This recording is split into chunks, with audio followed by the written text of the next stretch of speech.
Welcome back to the channel. It is February the 21st, 2026. It has been about 10 months since I've seen you. Thank you for being patient with me. It's been a long journey. This year has been a lot of change in the past, say, 10 to 12 months. Been a lot of change as far as audio is concerned, as far as, my wife and our life and everything. Our girls got married. It's just been amazing.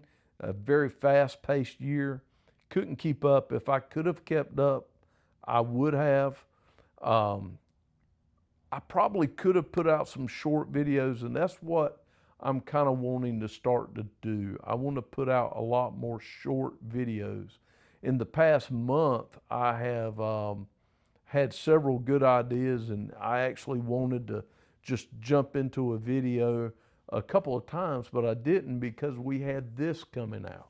And you know what this video is about? I finally got my dream speakers. And let me give you a little bit of history on this.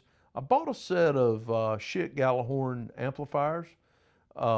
They're small. I believe they're 10 watt stereo, 30 watt in mono. And I bought those actually to do a desktop setup with my Klipsch RP600Ms, the first version. And I just wanted to do that, near field at a desktop, and got the opportunity. Just wanted one. I either wanted two records or one Gallahorn, and found Ty McMillan up in Washington, D.C. through the Shit group on Facebook. And he's like, hey, I've got two Gallahorns, I'll sell you. So I said, hey, send me the pictures. Let me see what they look like, the condition and everything. So he sent the pictures, and in the background were a set of Cornwall IVs. And I just made a loose comment like, man, what's up with those Cornwalls? They're beautiful. These things are in great shape. And that was the domino that started everything. One good thing about it was he's patient. So it's February 21st. We drove up there, I believe, on the 18th or 19th of January. When you see the video going forward, you'll see I'll try to do some time stamping and whatnot, or date stamping, I should say. And anyway, I think when I bought the Gallahorns, that was like July or August. And he kept the Cornwalls around. That's the only thing I know to say. He kept them around. He just wasn't in a hurry. It really wasn't. I think he finally did put them up on a Facebook marketplace post, and they just sat there. And the next thing I know, about second week of December, I woke up one day and I was like, I'm gonna buy those damn Cornwalls. So I did. I called him up and we made a deal. I just told him, I said, you're going to be a little bit patient. I'm going to need a month, like to the end of January or something like that. Because basically, I've got to work. You got the holidays you got to get through. And I wanted George to ride up there with me. And we had to get the schedules had to match. I had to do it on a weekend preferably because of work and everything. You don't want to go to giving up work. You're going to give up whatever you make in a day's time. You're going to be giving that up on top of what you're paying for the unit. So I didn't want to add lost wages, to the bill. So but I ended up doing that anyway. Look, I want to address the 900-pound gorilla in the room. I made the trailer. I put the trailer up on a Klipsch Heritage group, and then I put the trailer in the shit group. I think that was it. But, had a couple people comment, why would you take Klipsch Cornwall IVs which are basically the latest edition of the Cornwalls, and gut everything out, not the speakers themselves, the individual component speakers. Do everything we did to them. Why would you do all that? And then, some of the guys in the Heritage group, oh, they were aghast. Yeah, not a bunch of guys, but a couple guys. There are purists out there that think that speaker, any Klipsch Heritage speaker, doesn't need any of your touch. And then there are other guys who spend, they'll buy a $7,000 set of Cornwalls, and there's very little. When they get done. There's very little there that came from the factory. And I'm not a purist in that sense. I've seen enough Cornwall reviews and enough modification conversations online to know that the Cornwall IVs can be much better. Much better. I mean, I'm going to address, first of all, it's a large speaker with a lot of surface area. And when you tap that thing, it sounds like you're tapping a bell. It sounds like you're hitting the Liberty Bell for all it's worth. We tightened up all of that. We didn't put just a couple, we didn't put just a couple pieces of wood in to stiffen things up. We put in probably 10 pieces of wood each to stiffen it up. There are a couple videos out there, some guys just putting a couple pieces of wood in, and to be honest with you, it needs a lot more than that. I would have enjoyed swapping the crossover out. I think the crossover uses good parts. If I thought that it was a bad crossover, meaning it was worthless or whatever, and it just needed throwing away, I wouldn't buy the Cornwalls. I would be buying another brand or something like that.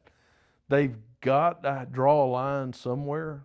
That crossover is a medium priced crossover. Maybe even on a scale of 1 to 10, 10 being expensive, maybe even a 4 instead of a 5. But they've got to draw a line somewhere. They've got to have a profit margin. They've got to make money, and they got to be able to sell them. Plain and simple. You play around too much, you're going to have a $10,000 speaker. That speaker's not going to be able to sell for 10 grand, not MSRP anyway. The first time I ever heard a set of Cornwalls, I fell in love.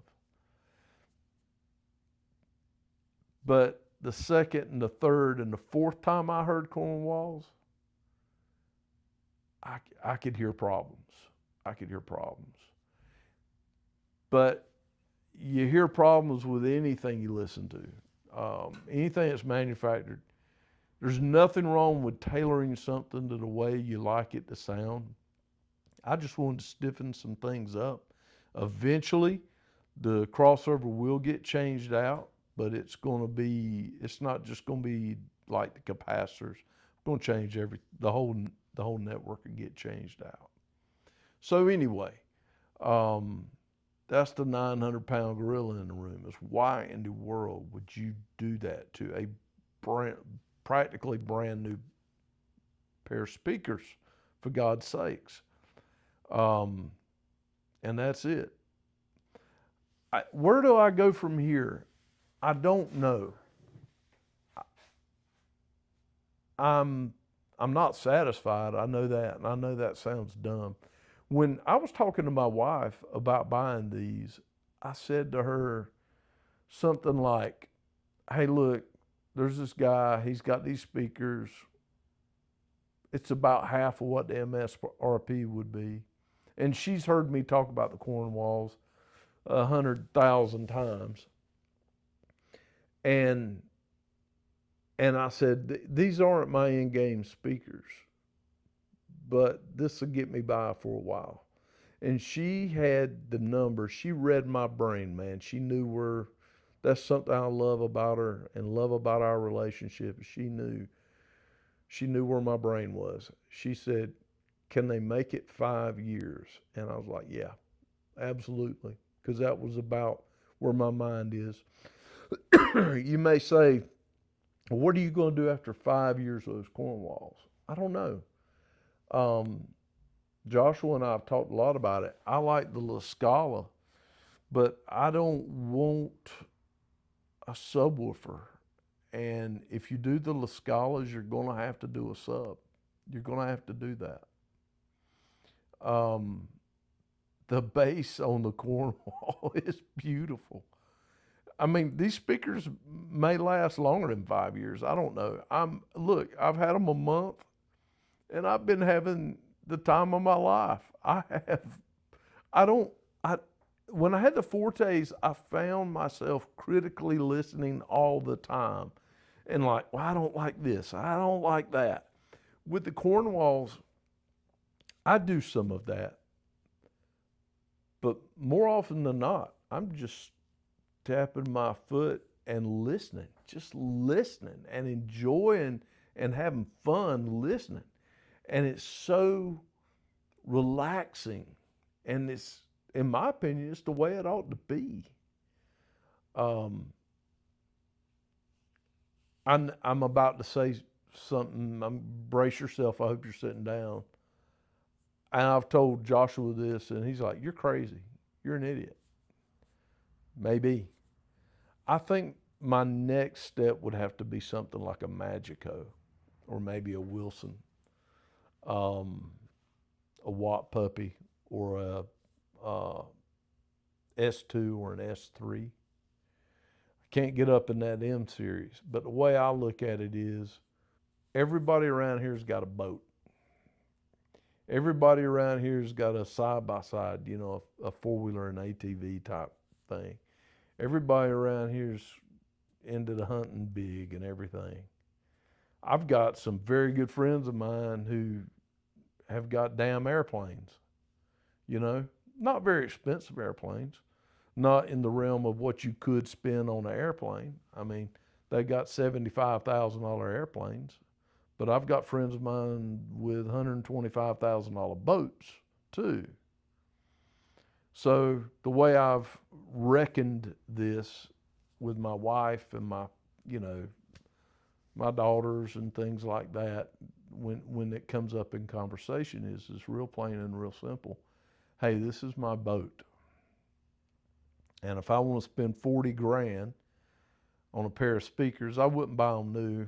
I might would buy like an S3, which is about a $60,000 speaker. I might buy something like that used for like 30 or 35. But got a lot of water that's got to go under a lot of bridges before I do something like that. We're talking about building a house. It will have a dedicated sound room. That's already been discussed, and the wife even brought that up. Man, she knows how to read me. So anyway, there's a lot that has transpired in the past 10 months. I hope you enjoy the video. Be kind. I know there's probably some heritage guys that are watching. Just be kind and enjoy the video. But please like and subscribe. But here we go. And after this, by the way, after this video here, I'm going to do a couple more videos that are going to be a lot shorter. They'll be like, I hope, 15 minutes each.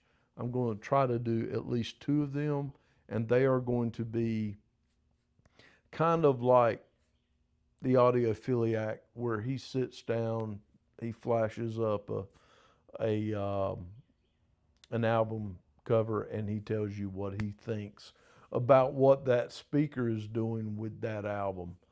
And So this is more of, this video is the story of how these Cornwalls, how I found them, how I got them, how I went to go get them, how I brought them back, made some big modifications, very significant modifications, and I'll give you links to everything that we purchased and everything. And then finally, this video is me and Joshua sitting down running our mouths, talking about it. So enjoy. So, just so Wilson knows, this is our video at the end of putting the Klipsch Cornwalls in. I got the name right finally. oh, I'm gonna.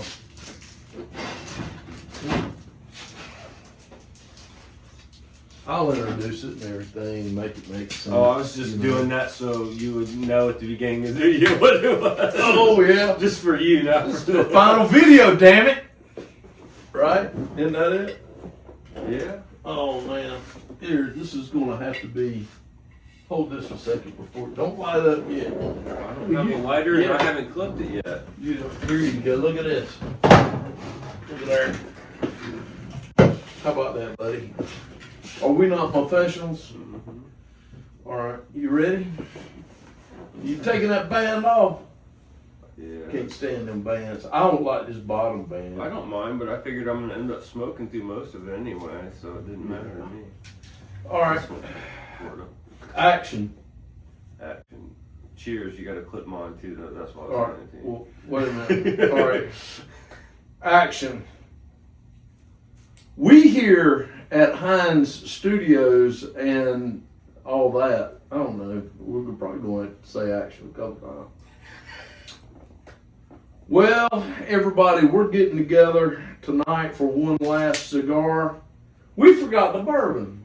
You gotta stop Good everything, Lord. right? Cut mine. Everything. Stop everything and start over again. Everything. We got to have. Now they like that. We forgot the verb. We've got to have. What in God's name is this about, son? We cannot do this without bourbon. We're gonna have to do two separate, one for this one. Hey, look. Yeah, I'll tell you what. If you want to see some amusement, how about let me text my wife and tell her to bring me some? I mean, she probably would. You want to see what? Watch this. I know you should, but Watch. oh, Watch. Let's see how far this gets. I mean, I love her. she loves you. Hey, Nikki, we are in the middle of filming and we don't want to break from the filming because it causes issues and personal problems. Do you mind bringing us some bourbon and 2 glasses? Question mark.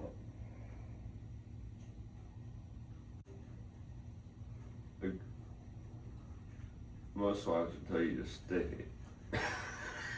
Hey, if this works out, I've got proof that I've got the finest wife on planet Earth, bud.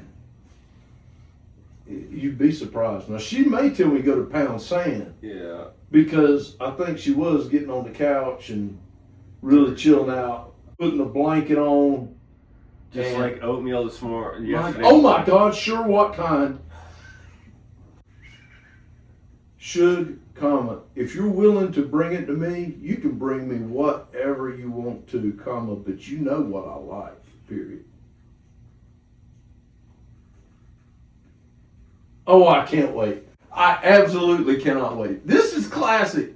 This is classic. We here at Hines Stereos, what we want to call it? Hines Hi-Fi Incorporated. There you go.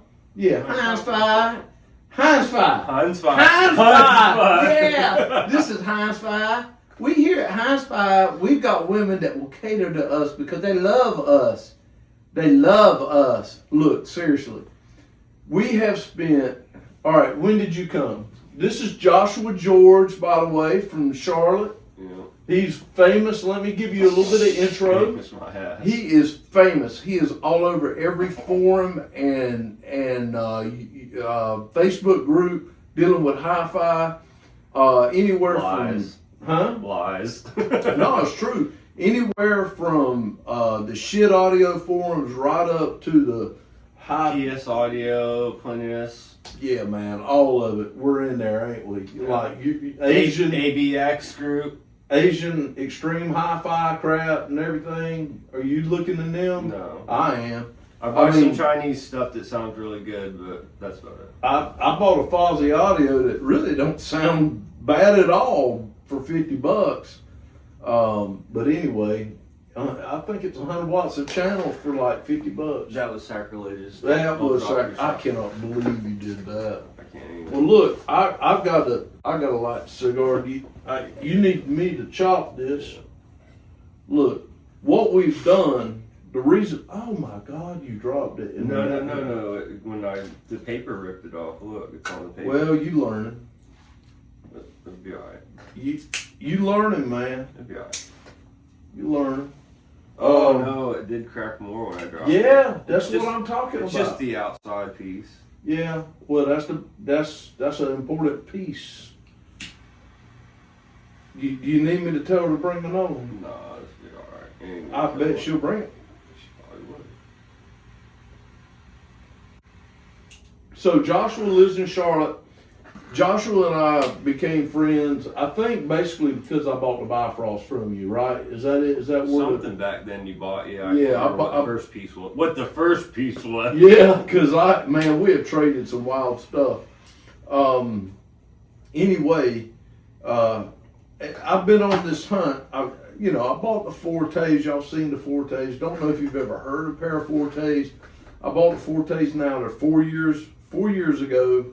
Very good speakers, but man, you run into limitations relatively quickly. If all you're going to do is run a little 100 watt per channel amp and come in on Saturday night and drink a glass of wine with the wife and listen to an album of, I'm trying to think of his name, man. It doesn't matter.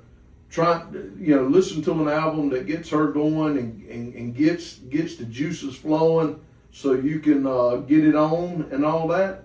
Hey, them Fortes will do you good. But if you're wanting to do some analytical listening, you're going to run right past them Fortes in about a year, or maybe even quicker than that. It took me about a year to really find out that I had some serious limitations going on. But anyway, the first time, and I'm going to try to put some photos up here while we're talking to give some context what I'm talking about.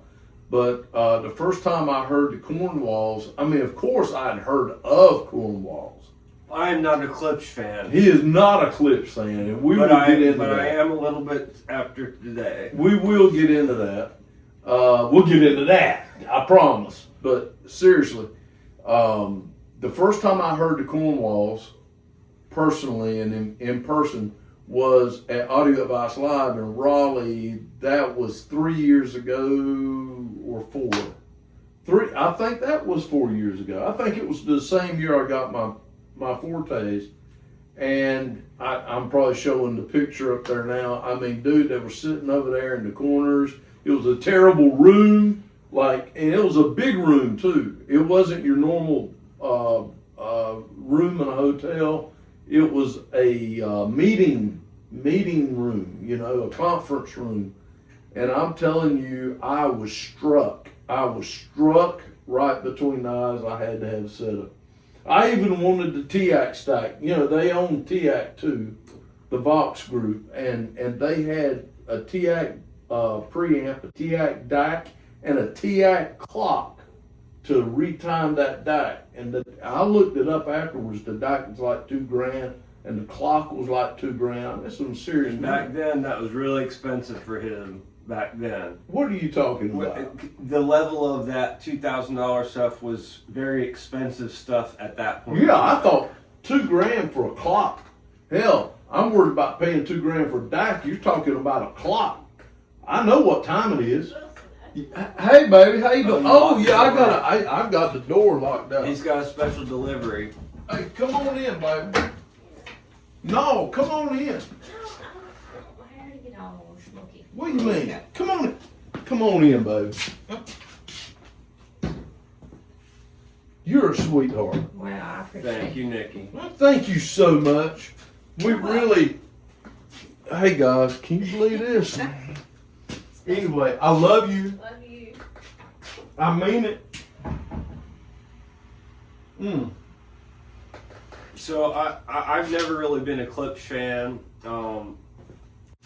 I've got cheap set of floor standers in my garage, along with one of their 12-inch subs, and it's my garage setup, and it sounds great in the garage, and it's inexpensive,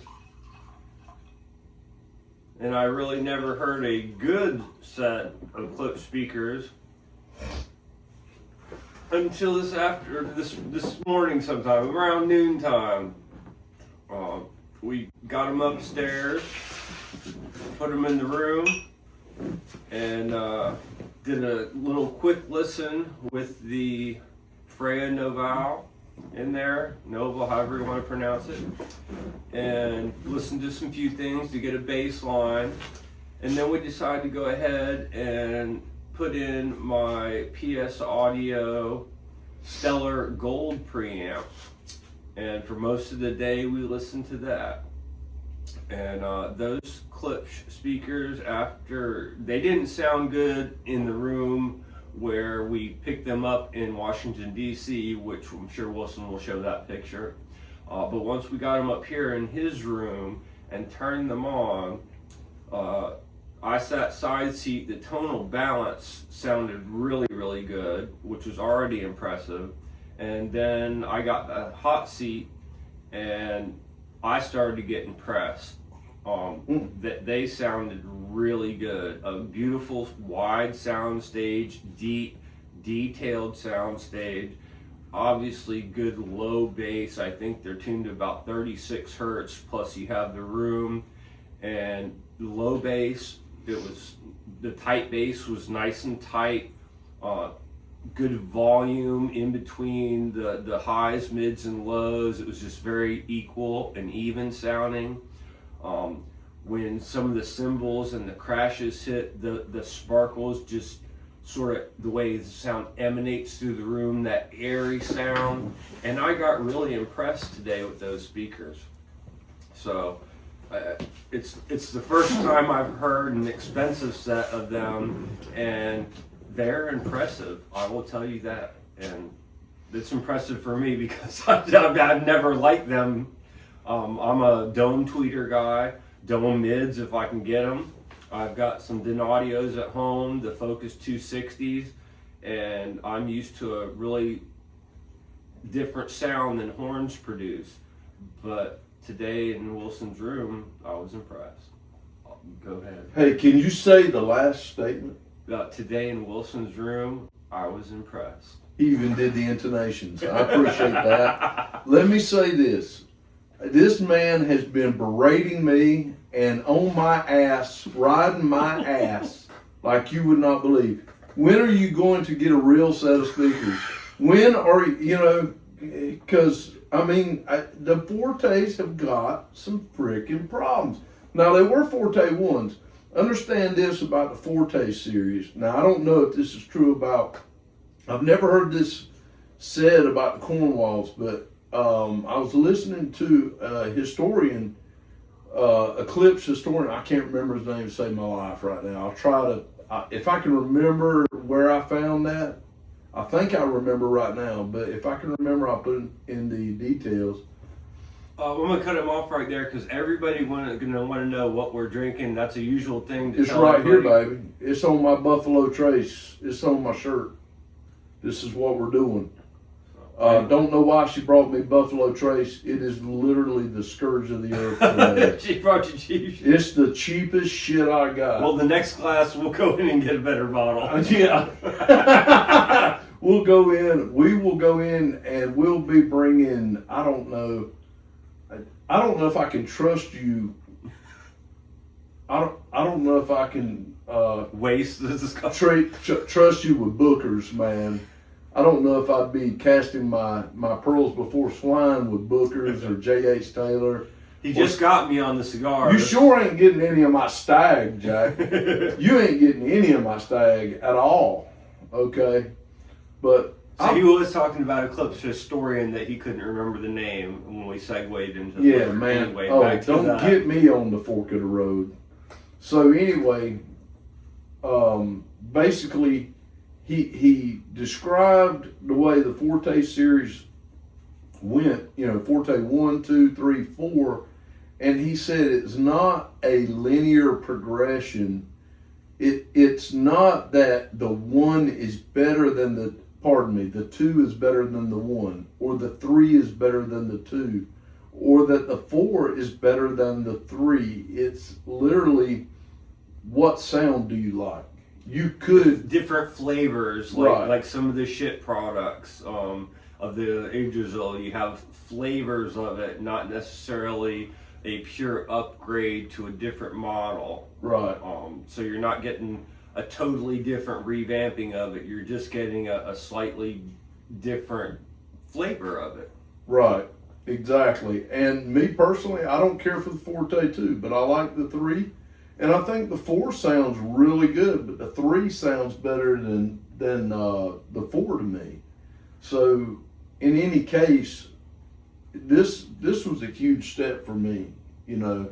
But I knew from the first time I heard them, I was like, this has got to come to my house. It's got to come. I had the opportunity recently. He's right. $2,000 was a big spin on a DAC back then 4 years ago, and now we dropped $2,000 for fun. We dropped $2,000 to experiment. Yeah. You know, that's just the way this goes. But we've climbed those ladders to get to this point. And one of the things he was probably mentioning is we have the PS Audio Direct Stream Mark I DAX, which is a $6,000 DAC. Yeah, I've got one, and he's got one. But it did just, they dropped in price drastically this past year, which afforded us to be able to get into that market. I got one, I actually got a Stellar to test out. I did a DAC shootout, and I liked the Stellar really well, but I was on the ABX forums and a couple. So what did I do? What did I do? Hold on, I'm getting there. On the ABX forums, a lot of those guys have the Mark Ones, and I'm like, well, you know, it's a $6,000 DAC. The Stellar sounded really good, so I picked one up. And he had the Stellar. That's why I got a Stellar to test. And he had just purchased one, which is why I got it.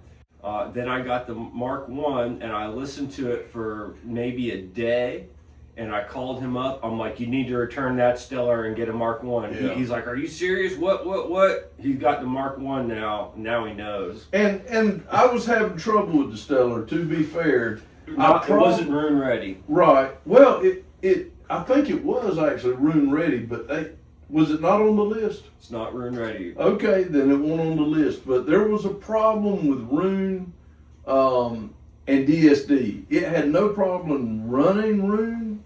The problem was when you wanted to run DSD. I don't even remember what it did.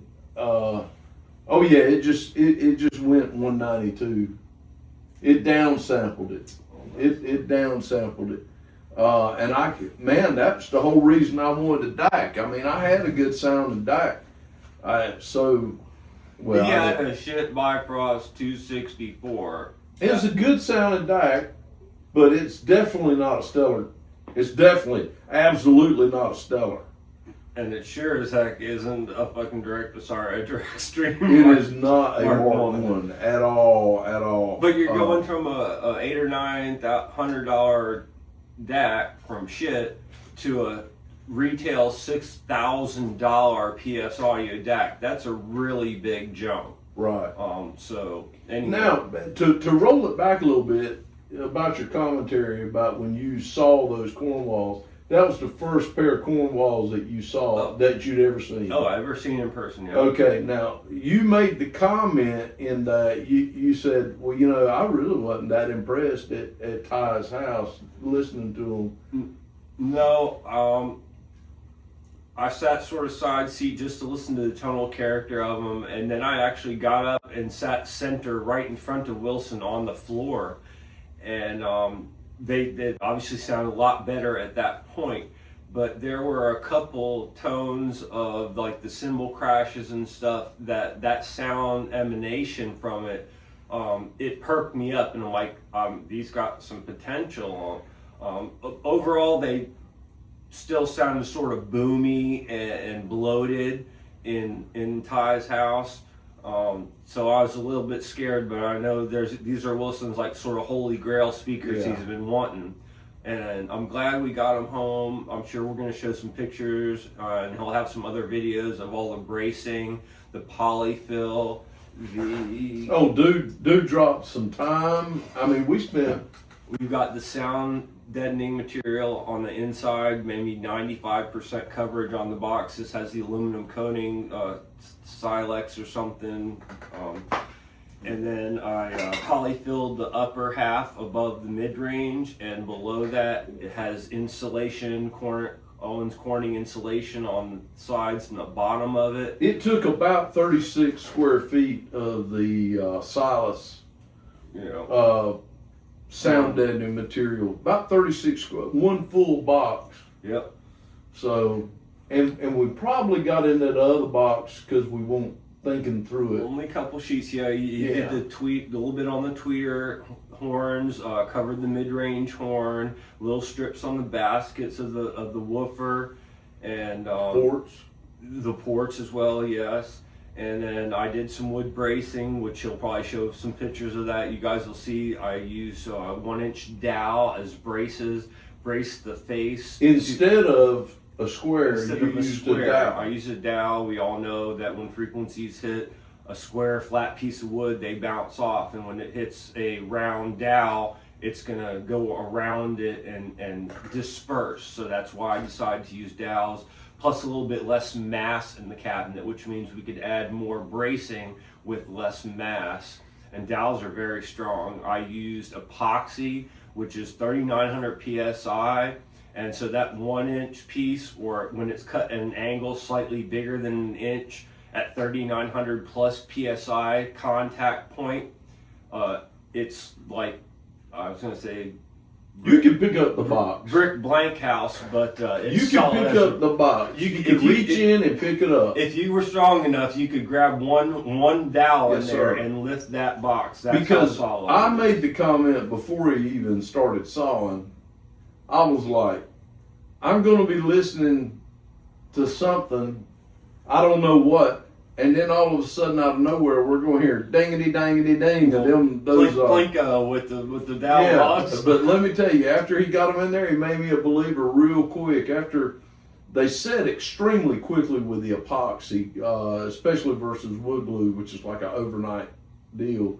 This stuff was like zip zap. It was over. The longer dry time epoxy you have, the stronger it is, the longer it soaks in. But because we need to get it done, I used a 5-minute epoxy, which mix it. You only got about 5 minutes to put it in. After an hour, it's pretty much totally done, cured. It was definitely done enough and good to go. And they say if you're trying to do something with weight, give it 24 hours.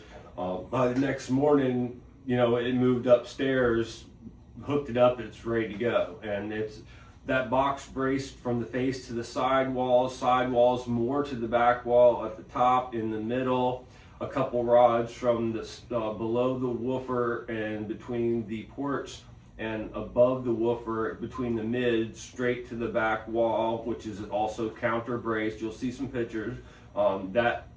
That box is solid as a rock. When you tap on it, it does not have that boomy sound. Now I want to bring this up. There is another creator on YouTube that mentioned, and let's be careful not to say the name, because in my transaction with him via email, all right, he did a how-to on, hey, this is what I've done to my Cornwalls, and it's fantastic, by the way. It really is a good video. He's got several videos.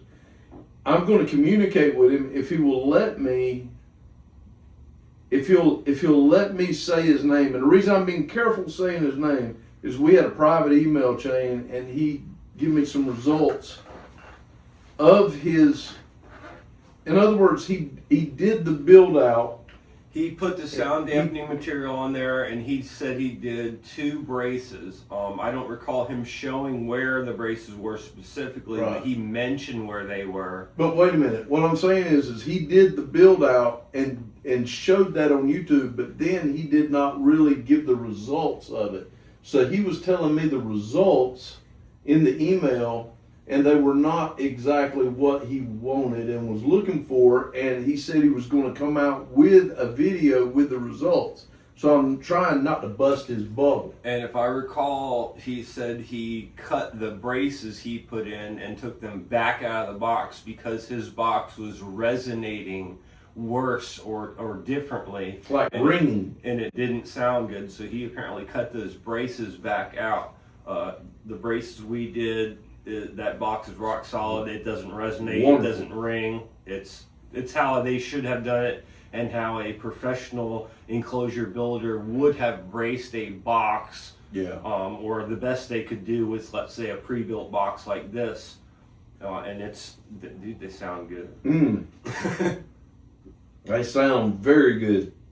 And now, I want to go back to when we were at Ty's house in Washington, D.C. And Ty, if you're watching this, man, thank you so much. I thoroughly enjoyed your hospitality.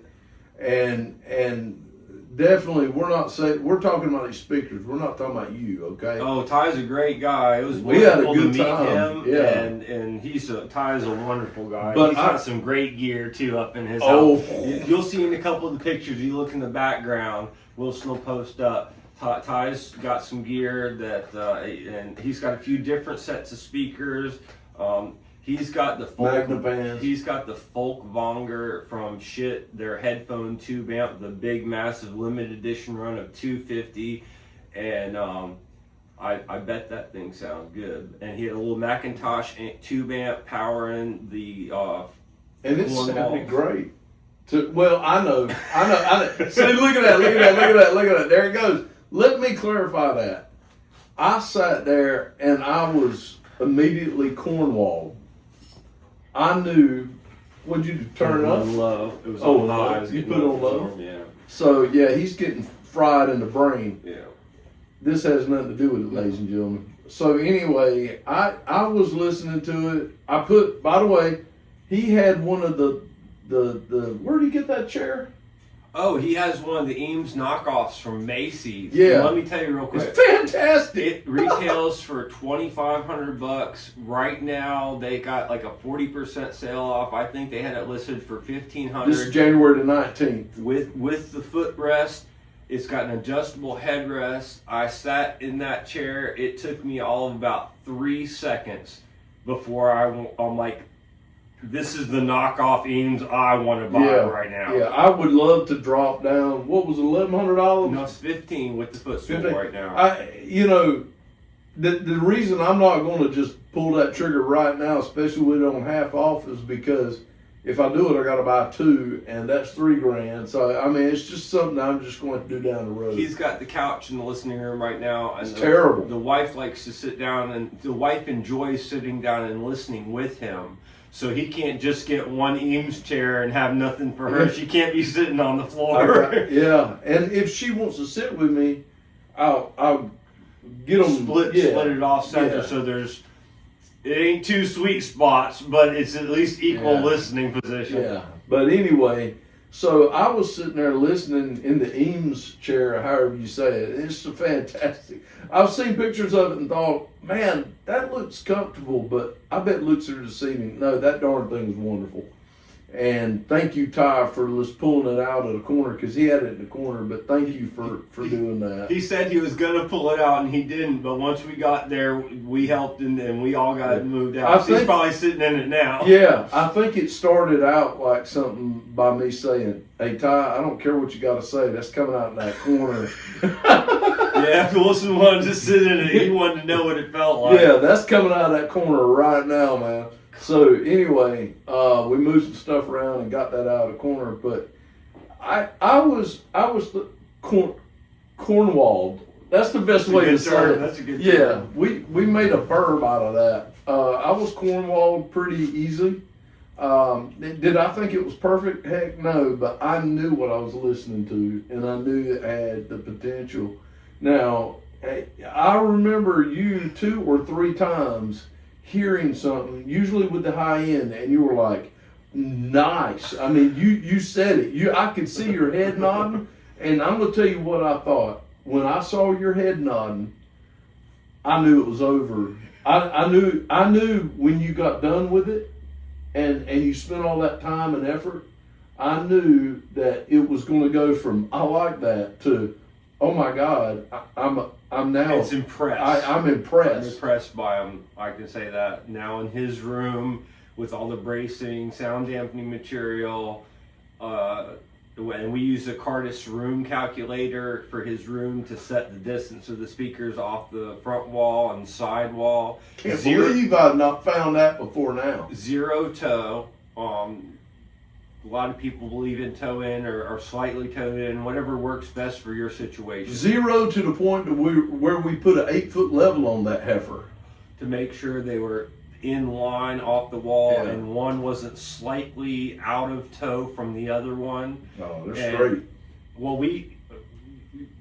he listened to it, and that sound stage, once you do that, it just sort of goes to almost it's just as perfect as you can get it once you get that 0 toe in the right room with some room treatments. If you don't have room treatments on your first and second reflection points on the side wall, you're going to want a lot more toe, because those sounds come in compound or subtract by halfway. I'm not going to get into this, and I probably shouldn't.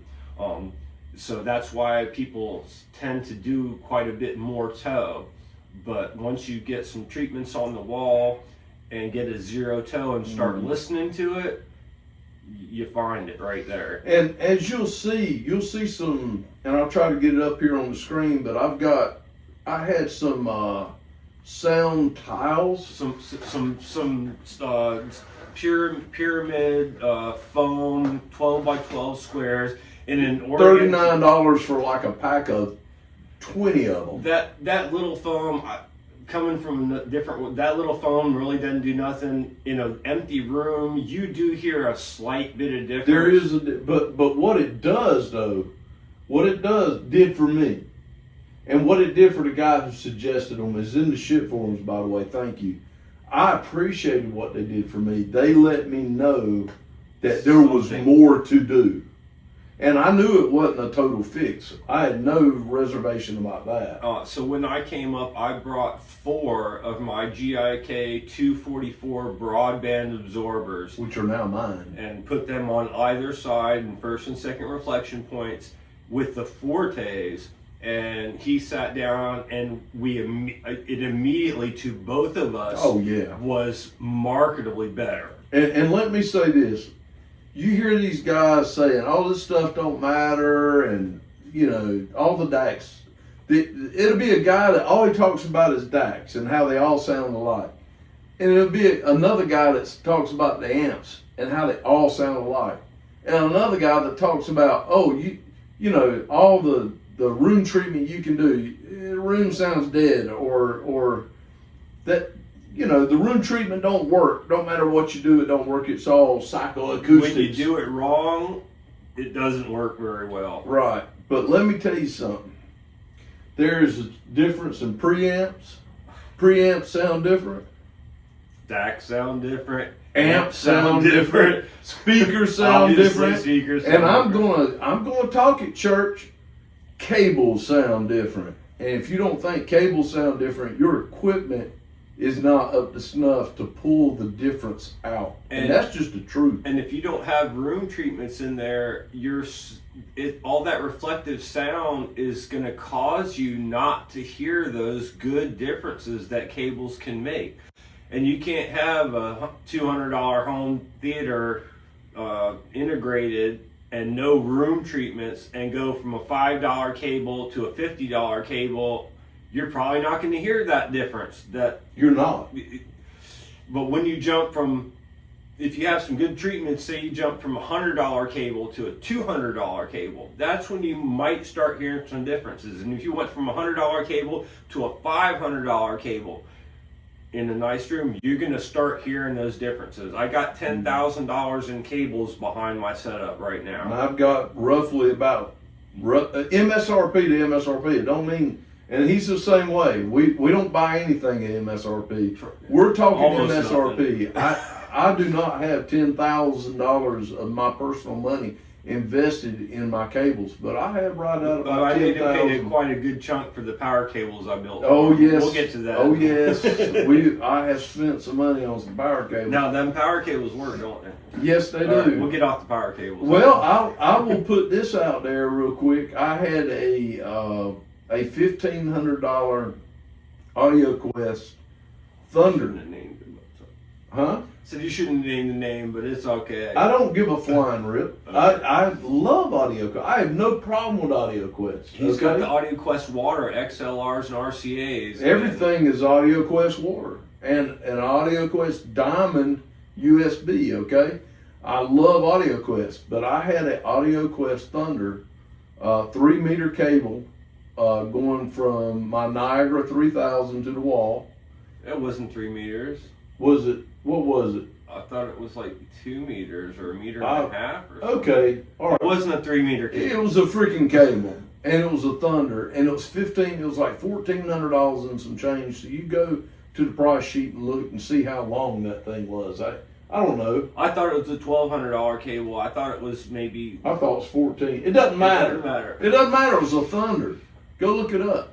So, and he took one of your more affordable, my least expensive cable, right, to test out, which I retail at $300. $300, and I sold the Thunder. I mean, I sold the Thunder. Could I tell the difference? Hell yes. So and look, they're the geometry is totally different. They're not just wires stuck into a plug, thus sticking into the wall. The geometry is very different, and anyway. And let me tell you, it's not the last 6 feet of wire, it's the first 6 feet of wire from your equipment. And if you stop thinking from that old school thinking that it came through the power lines, it came all through my house, and this last 6 feet is going to make a difference, you got to reverse your thinking. Your equipment, that transformer is hooked up to that power cable. Mm-hmm. That's your first 6 feet that sucks the juice from the wall. Your wall is an outlet, which is equivalent to having an ocean of power available at the outlet. And if you think of it that way and start listening to some of these more expensive power cables with the treated room and everything else, you're going to start hearing some differences. We should get off the cables and get Wait back a to minute. the clips. I'm going to say this about the cable. I want to see something real quick. I want to see if the video can see. Yeah, it can. Hold this. I'm an amateur radio operator. That's my second passion. Love it to death. AA5AZ for those listening that know. But this is a Kenwood TS590. Over here we got a power supply. I've got DC power divisions over here. I am totally grounded. I have my stuff grounded to the outside with grounding rods. We worry about noise, and this is one thing I tried to get across to Joshua, is amateur radio operators deal with and worry about noise way more than hi-fi. I mean, it is atrocious. The receivers are so much more sensitive to noise, whether it be EMI, RFI, whatever, very much more sensitive. So there are a lot of, let's put it this way, man, there are a lot of things that we do to reduce noise, get out of it. And the lower the ground floor of noise, the more signal I can hear, and the weak signals, guys talking to me from Australia, Asia, Europe, these guys I can pull out of the noise if I'm properly grounded, if I've got good power, etc., etc. It's the same way with your hi-fi. If you've got the cables, the power cables, and the and I'm gonna say it, power condition. If you've got the proper setup, it's going to drop that noise floor down. Yeah, and absolutely. If you can start lowering the noise floor, if you can lower your noise floor by 3 decibels, that's the same as doubling your amplifier Yes, power, sir. or the same as putting 2 sets of speakers in. Yes, sir. So dropping that noise floor, I mean, if you could drop a noise floor of 6 decibels, that's a lot. Look, on this right here, if I'm talking to a guy and I'm looking at him and he's coming in on a 2 and he goes up to a 5, he just turned the amplifier on and doubled his power. Okay? You understand what I'm saying? If he comes up 3 dB on my signal scale, he's just doubled his power. Same thing. If he goes down 3 dB, something has happened. There's a change. In other words, his power is halved, actually 3 times less. So it's the same way with us and power. I mean, power's power. Power is power. It's still. We should use one of my power cables on this and see if that makes a difference on his ham radio, to find out. I do have a goal that will be done. Matter of fact, he's got an extra one sitting up there, one of the $300 ones. Yeah, it will be done. All right, back to the good stuff off the ham radio stuff. Y'all are here to talk about audio and Klipsch speakers. Well, it matters. It does relate. So anyway, but so you're impressed with what we got going on right now? The Klipsch made these Cornwalls. I was not a Klipsch fan. Today I am. They're impressive. I can't say I'm a Klipsch fan yet. Yeah. Well, I guess so, because these sound. He will be in a minute. These are markedly better than. I thought we were getting the better one. You gonna pour another one of those? I'm pouring another one of these, Bo. She sent this to me for a reason. To empty the bottle. Empty the bottle. So I suppose you could say I'm a Klipsch fan now, definitely of the Cornwalls. After some good bracing and some sound deadening material I got like in there. 6 more of these. They're sounding good. Also in Ty's room, they were only a couple, maybe the face was 3 feet off the wall to the base of the speaker, and they were tight, but that one. They're closer together in Wilson's room, are about the same. No, they were tighter with him. There was not that Macintosh 225 was sitting in between them, and there wasn't but about 8 inches on either side of that 225. So they were kind of tight, you know. They were kind of tight. I'll tell you what. We came home. Well, first of all, I took my F350 up there to get them. And the goal initially was to put them in the back of the truck and just come home.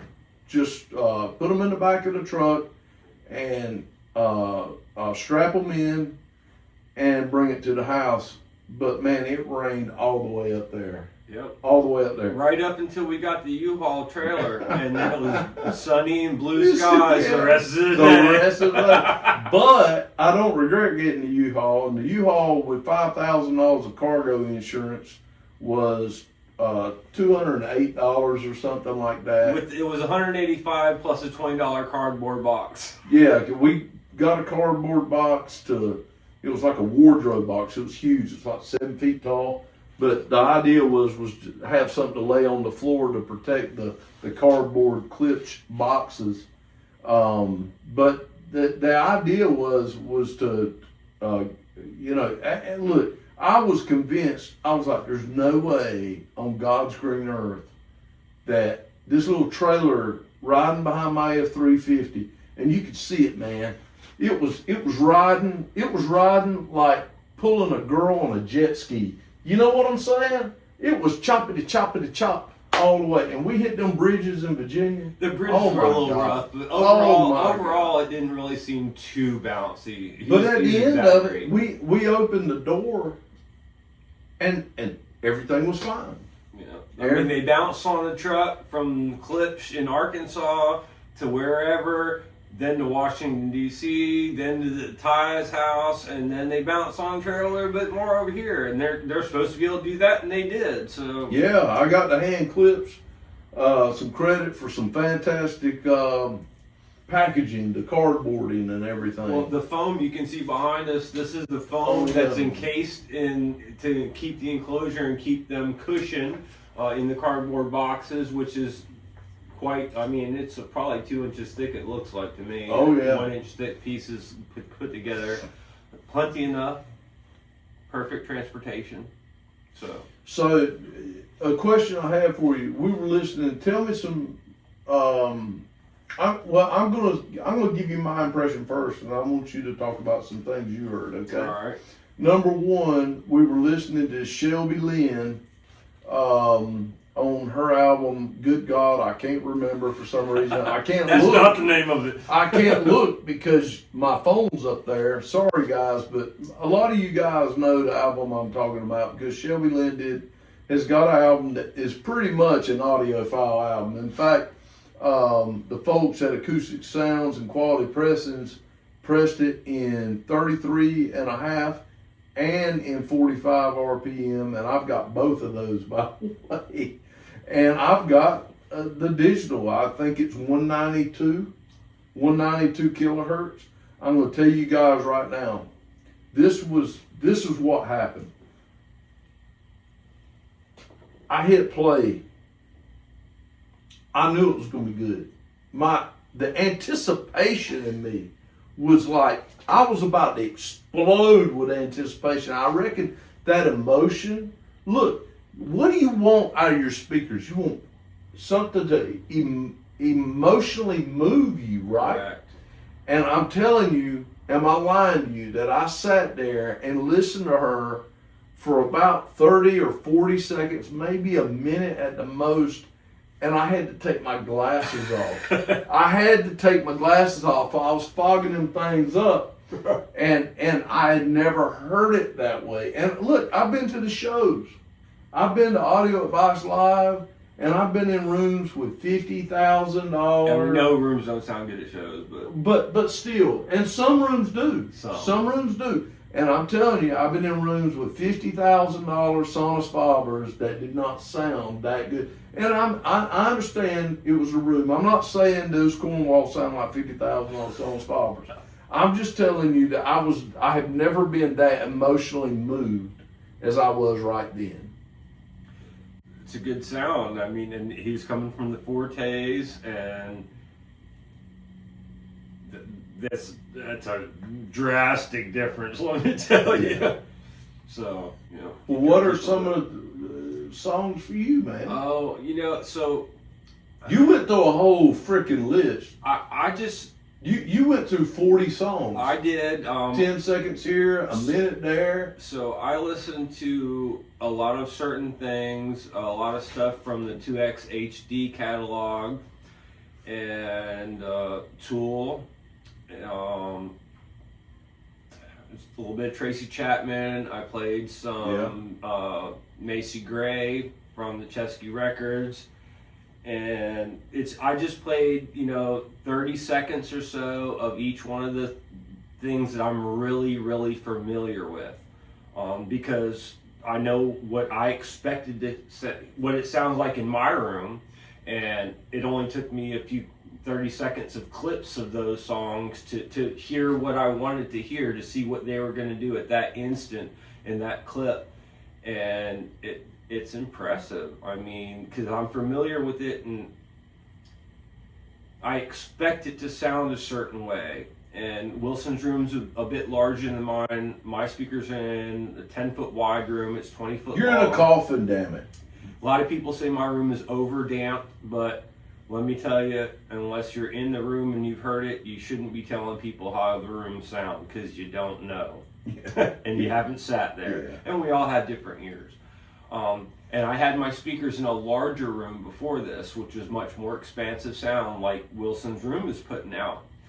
And that, like I said in the beginning of the video, that sound emanation of some of that stuff, when it just that airiness when it comes to the room and just dissipates correctly. And I say correctly and perfect a lot because we're all after that. It sounded this way live recorded, or it was recorded in the studio. Well, you can't know how it sounded there. It's like, no, but if you listen to a lot of live stuff and you're familiar with a lot of stuff live, you're just trying to get the closest representation you can get from that and what you expect to hear. So you want to hear that depth of field, that soundstage width. In my room and in his also now, when I play something, I feel like I'm sitting in a cathedral or a small jazz club. You get the ambiance of what that sounds like. In no matter what size room you are sitting in, you're no longer sitting in that room. You're sitting in that recording environment with that depth of field. I played some things that, some bells ringing at 6 feet, at 18 feet, at 30 feet back. And Wilson's sitting there going, oh my God, because at the front. That sounded like 18 feet. Because you hear at the front right there, it's sort of at the mic and it's present. And then 18 feet back, you start to hear some of that reverberation. Let me say this. You what you do is you hear on these tracks, you hear a woman come over and say, this will be in the center at 18 feet. And then you hear the bell toll. And then it'll say, this will be in the right channel at 6 feet, so on and so forth. And you hear that like the 6 feet, 18 feet, 30 feet back, and all of a sudden that bell is quieter, and you hear that emanation, and you hear the reverberation of the room that they recorded in, the hall or the cathedral, whatever they were recording it in, and you hear the ambiance of that room.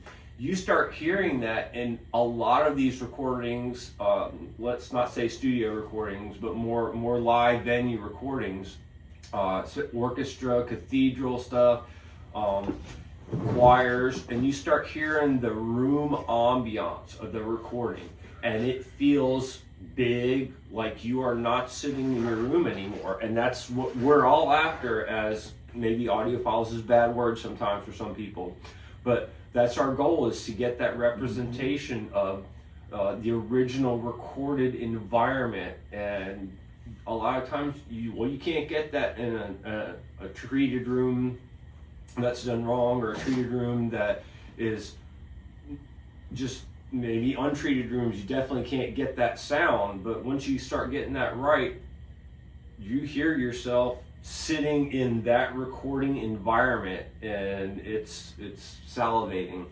So what happened with the Shelby Lynn? While you were talking, I recalled something about the Shelby Lynn. There's 2 tracks I got. It's track 1 and track 2 on that album.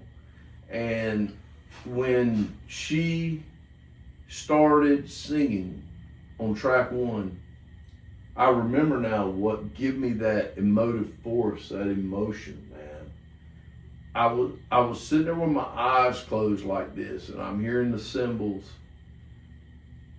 and I could reach out and touch them. But I remembered when she started singing, I should say, because what she's singing is not, it's almost like speech. It's not quite like singing.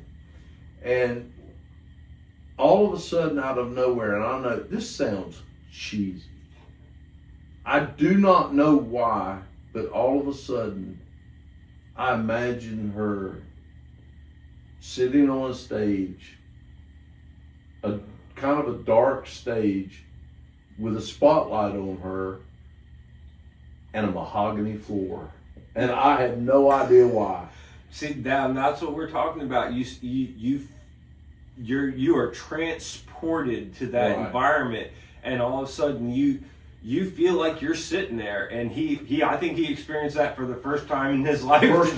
First time, man. And I've heard some decent sound staging and whatnot, but I have never thought of a detail like a mahogany floor.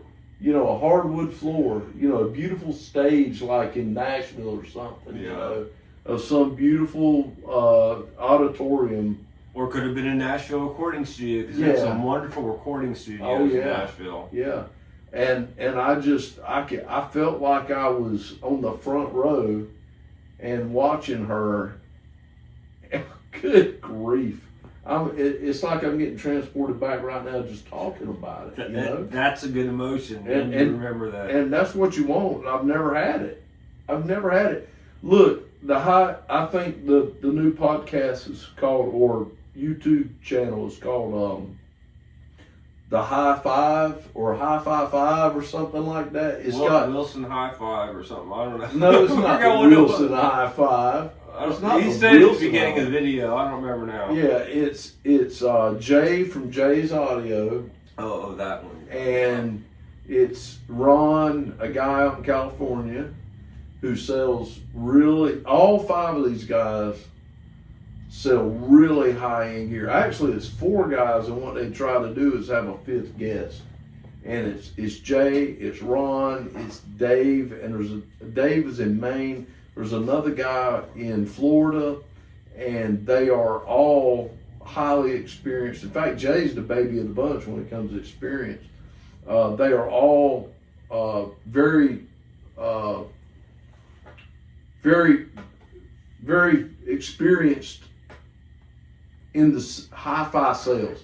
And we're not talking, let me get clear about this. We're not talking about $2,000 dives. Not lo-fi, not mid-fi, expensive hi-fi gear. Expensive ass. Especially if you know Jay's stuff. $700,000 rooms, $200,000 rooms, $50,000 rooms, $50,000 amps, $50,000 speakers. And Wilson and I are in like around $30,000 to $40,000 retail rooms.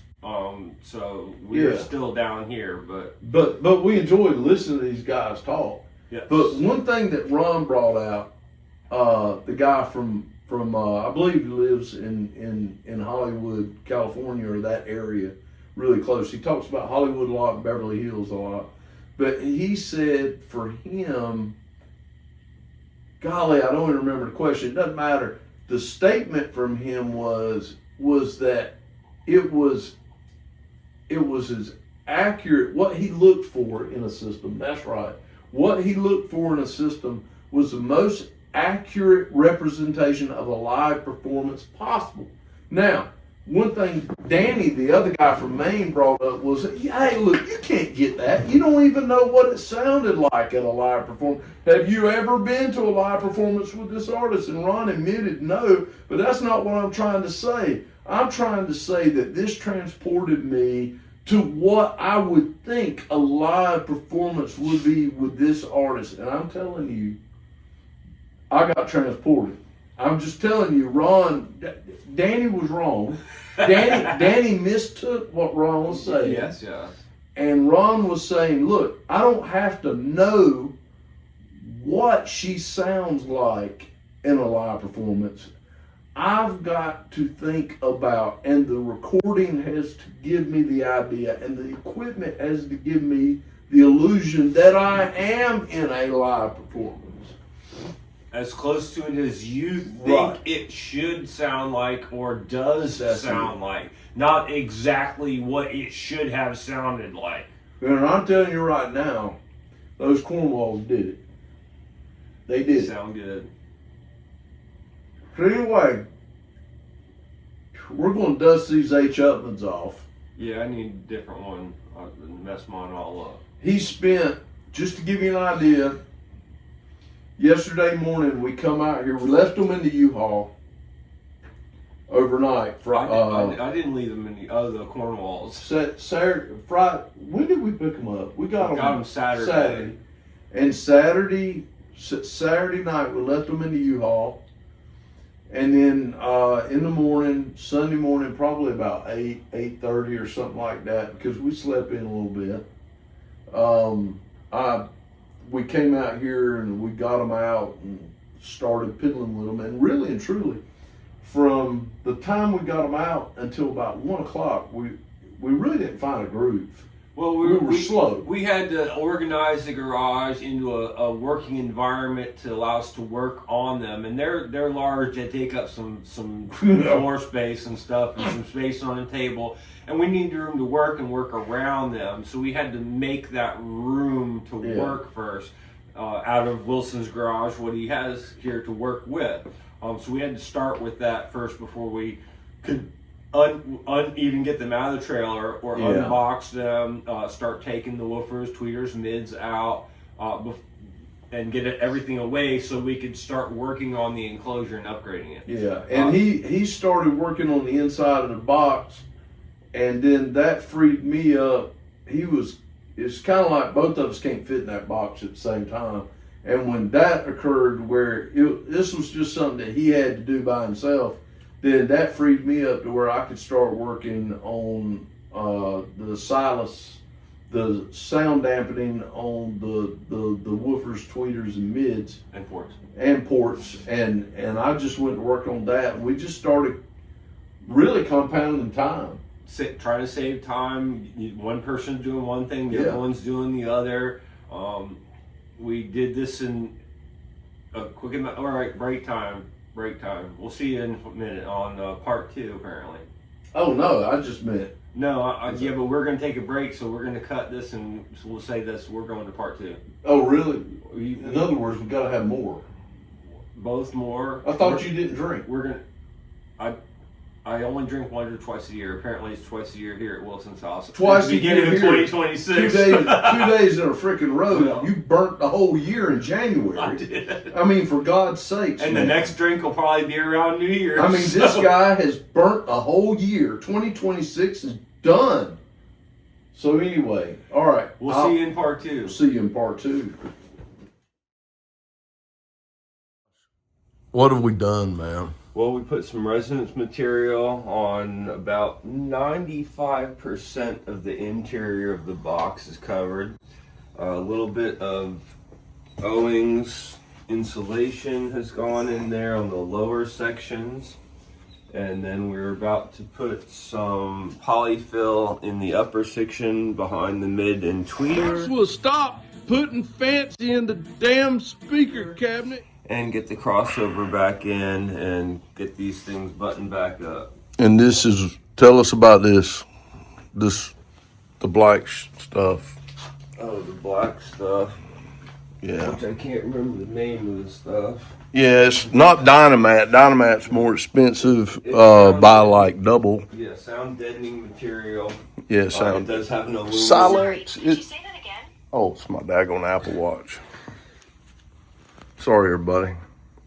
I believe it's called Silex. Yeah. Is that right? It doesn't matter.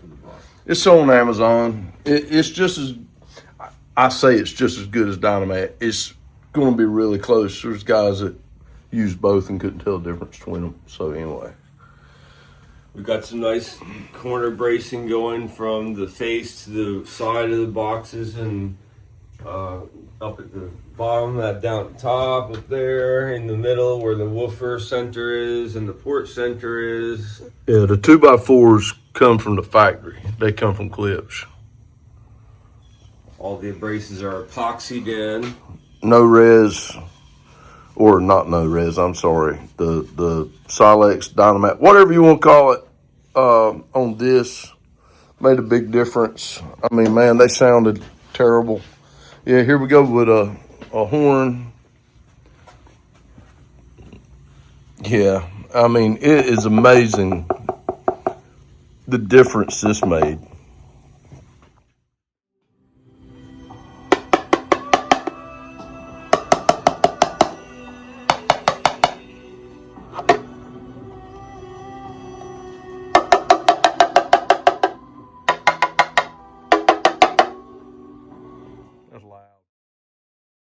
And I've got a clip, we'll mix it in. I got a clip of that before and after. That's the woofers. And the tweeters are right back there, but they're real small amount of surface area. Hey man, cigars, Kenwood. Man, we're mixing all the hobbies in, man.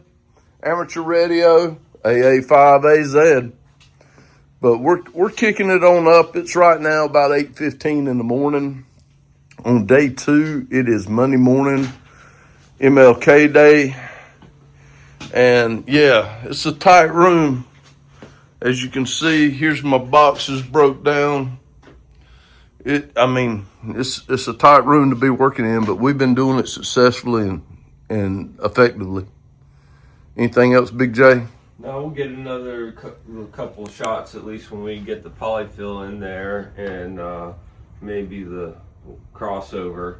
Get another shot before it starts putting the speakers back in. Yeah, I'm excited. Oh yeah, and everybody, that's my garage heresies. Oh, yeah. And Josh brought, the one on the left works perfectly fine.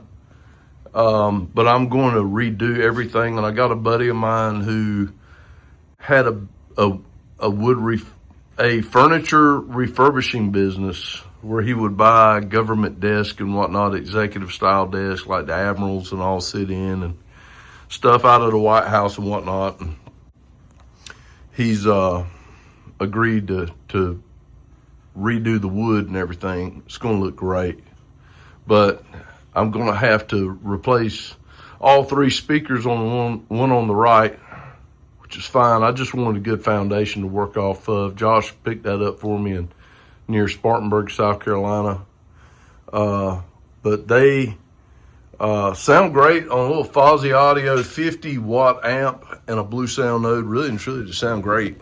It's only 4-hour drive each way to get that darn thing. Well, I appreciate your ministry, buddy. There ain't too many friends. It ain't 4 hours, it's 2 hours. 4 hours from my house. Is it 4 hours from your house in Charlotte? Wow. Holy crap. Are you for real? One way? Anyway, I appreciate Josh. How many friends are going to drive 4 hours one way? And you may be like, why in the world would you send him to go get your speakers? Well, it would have been 4 hours further for me. So anyway. You had to be a 7-hour drive from your house to go get that. Yeah, it would have been crazy. So anyhow, the purpose in them, well, right now, is to sit up here and make decent music. And they do make good music, I think, in this garage. But the extended goal is, that's going to be my daughter's housewarming gift. They're getting ready to buy a house in about less than a year. And that's the goal there. They'll be refinished with 6 brand new speakers and new crossovers. And yeah, I could have bought some, but go to hell. Anyway. Emotional moment. The Fortes are leaving, a little bit of an emotional moment for me. He sent me up here to move them out of the way because Joshua's finishing up some stuff and dealing with the speakers, and I'm sitting here moving stuff off of them and everything. The Fortes are now moving out. We're going to put the Cornwalls in. These have been great speakers, guys. I have no complaints with the Forte 1, and I can talk about that at length, like, sitting down with the camera fixed and everything, and talk about why I have no regrets. But these speakers have been good to me. I highly recommend them, especially for a beginner hi-fi. But this is really good stuff, and it's just an emotional moment where I'm moving them out of the way, and we're about to bring the big ones in. They're all done. We're going to tote them upstairs. Of course, we've got to get the woofer in. I mean, it just looks great. It really does. It just looks so good. That crossover, we're not done because I'm going to start collecting crossover parts. Probably about a $700 budget on that, maybe $800. And we're going to do something special with that, but that's definitely down the road a little bit. So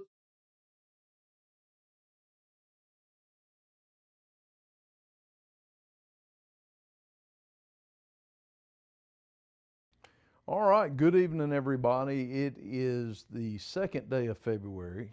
This project started on MLK weekend, which I think was the 19th, was the Monday we worked on it. So the Sunday, the Saturday, yeah, we started this on Saturday. I guess the 17th or something like that. Might as well just crack one of these open, because that's some necessary stuff. We got to have a good smoke, got to have a cigar going, and got to have a little bit of bourbon. Yeah, it's like 3 weeks later.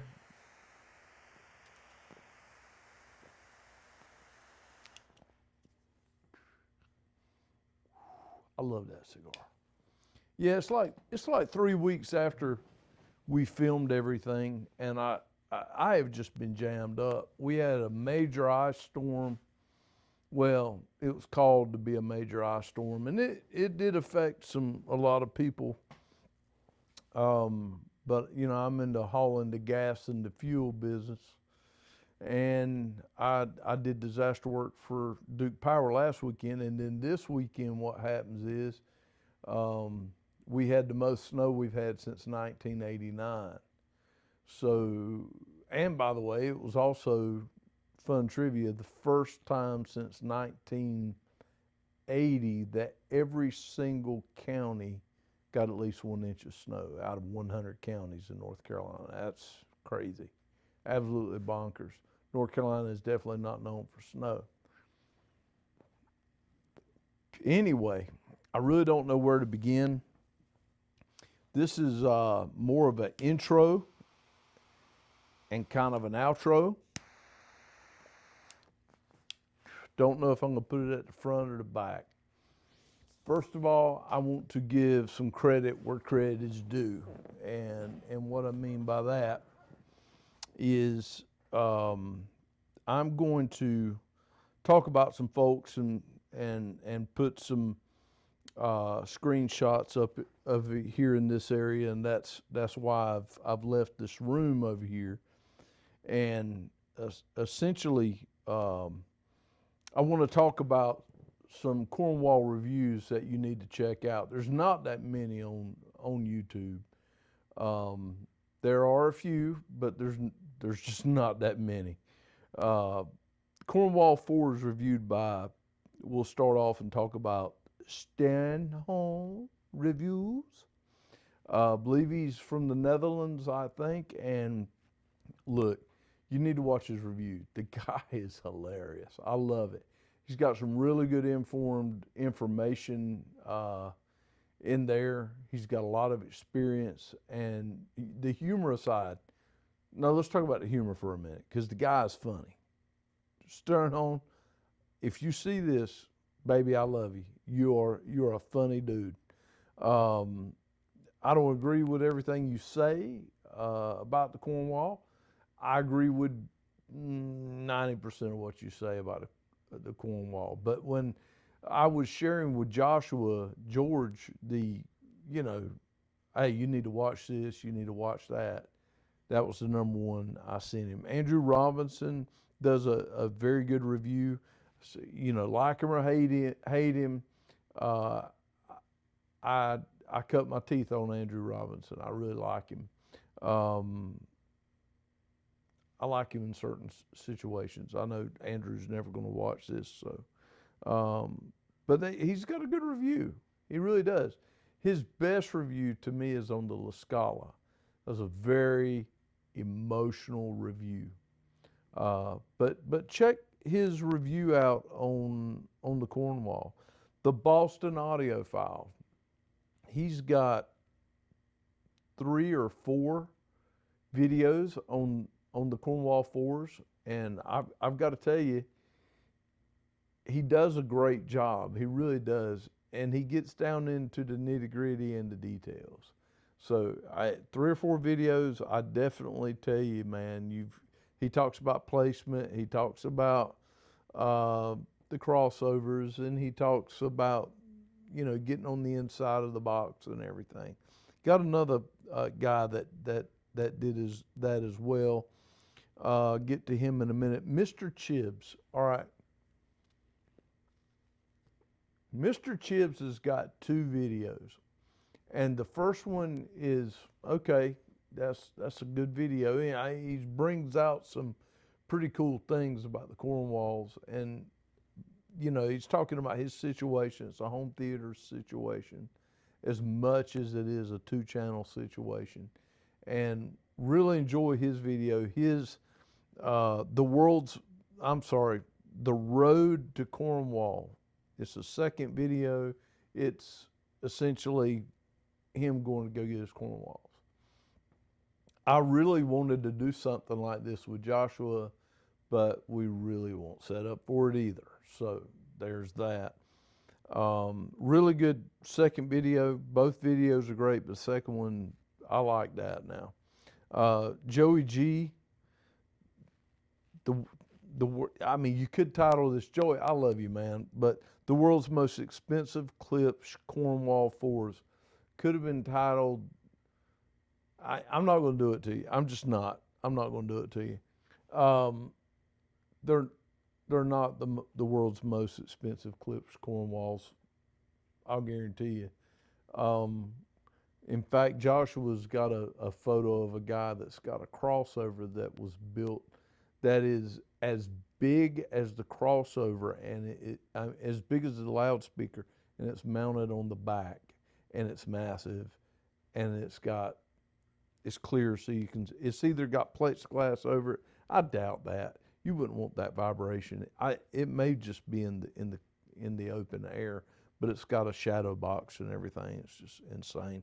I don't have a copy of the picture. But Joey, you did some great work on your crossover and everything, and looks nice. Not sure if you're even still on the Cornwalls. Not sure if that's the case with you. Steve Gutenberg, I know he's not looking at my channel. Steve had the Cornwall IVs on long-term loan from Klipsch. I think he kept them for 4 years. I think that's right.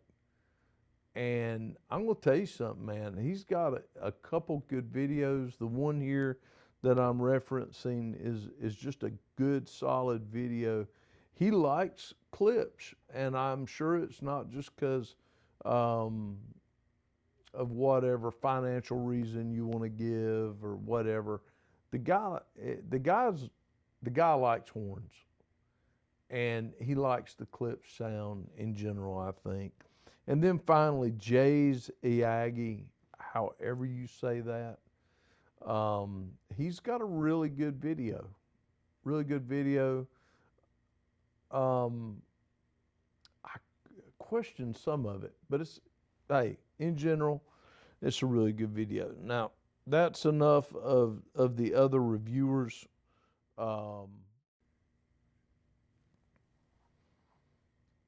Okay, the goal with this, like I said, I didn't really know if I wanted to put this at the tail end of the video or the beginning of the video.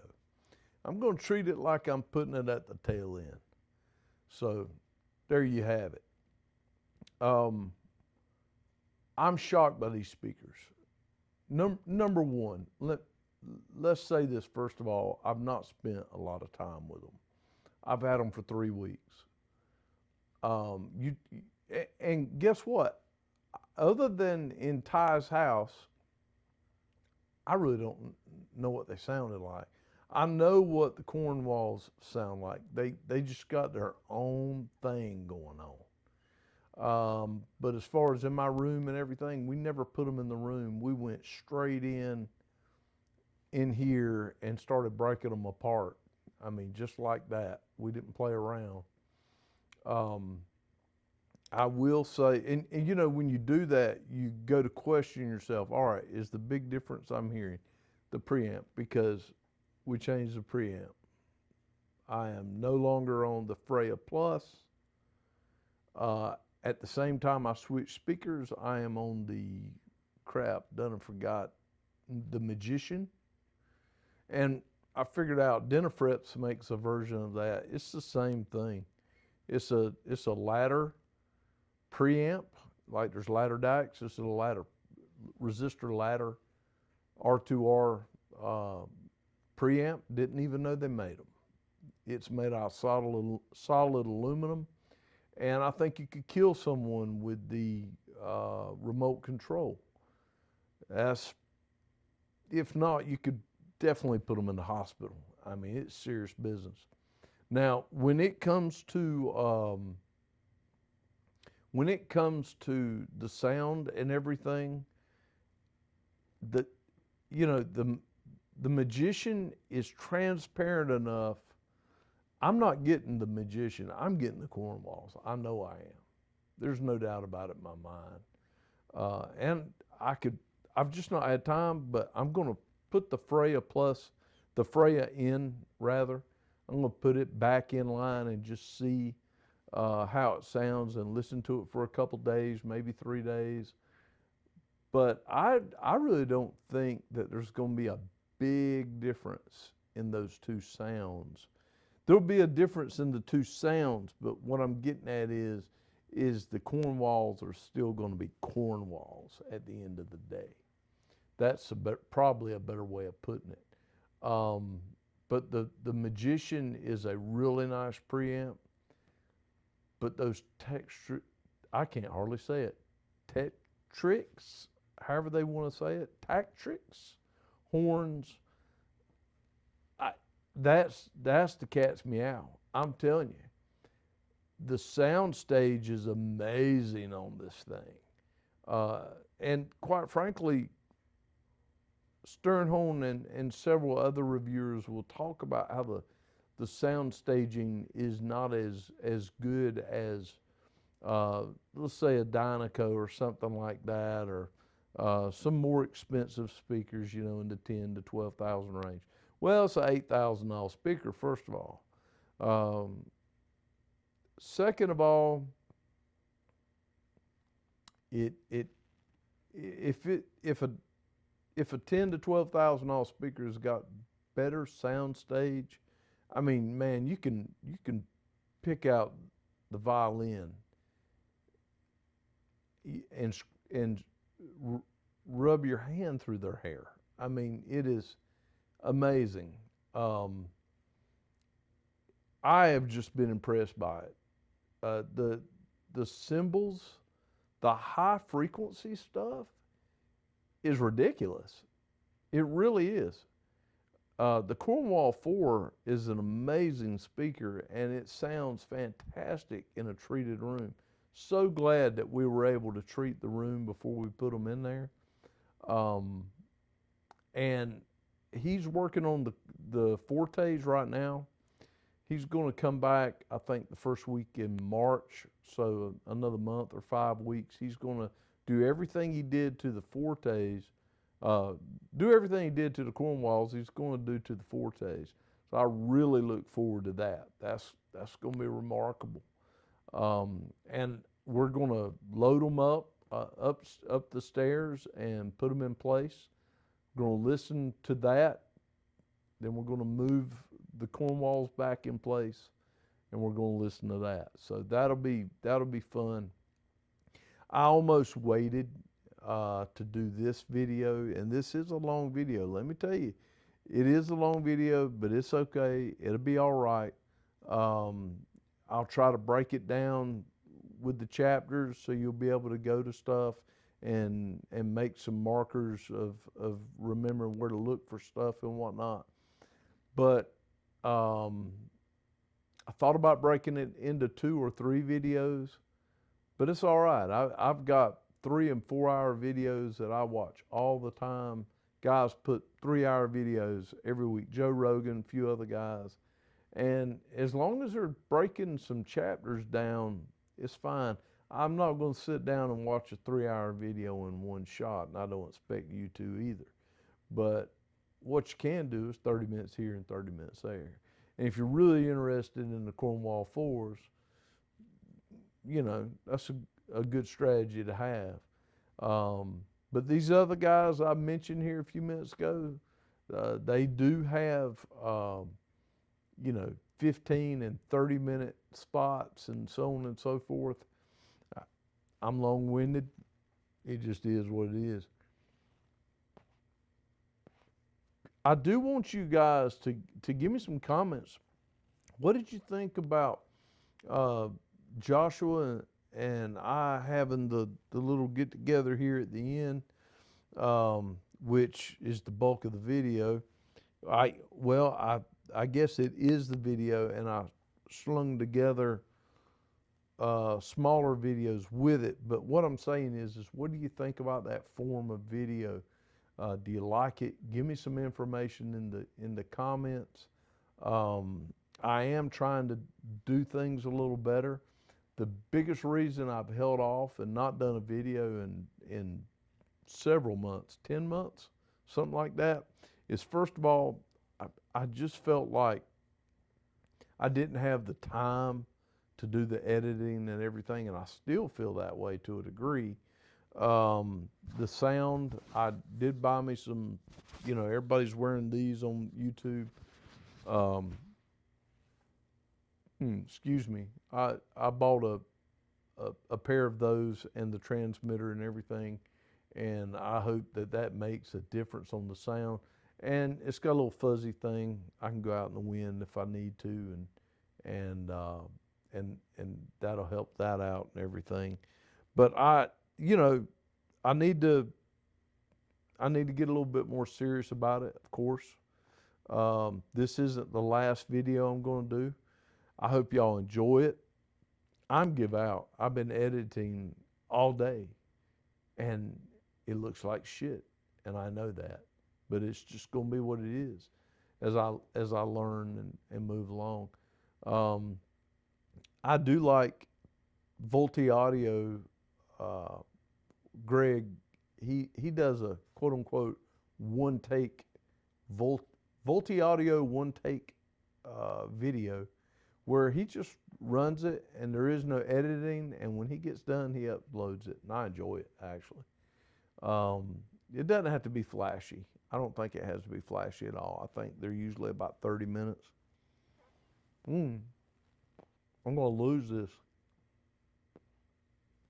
What do y'all think about me and Joshua doing stuff more often? What do you think about us doing a split screen, because he lives pretty much 4 hours away, and getting some guests in? I think that would be awesome. I really do. And we're going to work on that, and hopefully in the near future, maybe when he comes in March, we're going to do an episode with that on the Fortes and everything. And I'm sure that we'll be doing some you know, Zoom stuff or whatever, however that needs to work. So anyway, look, I'm not going to take up any more of your time. I thank you so much for watching. Please put it in the comments. Ask your questions. Please be nice. Thank you. And I hope to see you soon. Thank you.